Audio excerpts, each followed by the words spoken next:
মনিরামপুরে শ্রমিক দিবস উপলক্ষে র্যালি ও শ্রমিক সমাবেশ অনুষ্ঠিত হয়েছে। 1 মার্চ বুধবার সকাল 8 ঘটিকায় মনিরামপুর শ্রমিক ইউনিয়নের প্রধান কার্যালয় থেকে র্যালি বের হয়ে মনিরামপুর সরকারি পাইলট স্কুল মাঠ প্রাঙ্গণে সমাবেশ স্থলে যোগ দেন। ইমারত শ্রমিক ইউনিয়নের সভাপতি হাফিজুর রহমানের সভাপতিত্বে ইউনুস আলীর সঞ্চালনায় উক্ত অনুষ্ঠান অনুষ্ঠিত হয়েছে।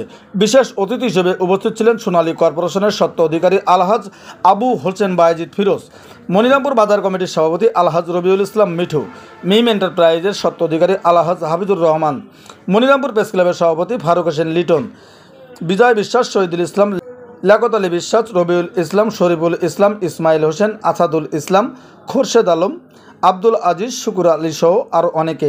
সমাবেশ শেষে সোনালী কর্পোরেশনের সহযোগিতায় 30 জন শ্রমিককে লটারি কুপনের মাধ্যমে পুরস্কার বিতরণ করা হয়। বিস্তারিত ভিডিও চিত্রে।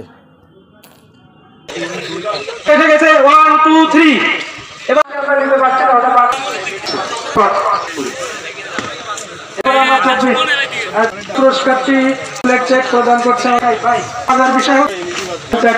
আমাদের থেকে আমরা কাজকর্ম করতেছি, প্রত্যেকে চেষ্টা করব অন্তকে আমার কাজের মাধ্যমে আর এক শ্রমিক ভাইয়ের জন্য সমস্যা না হয়।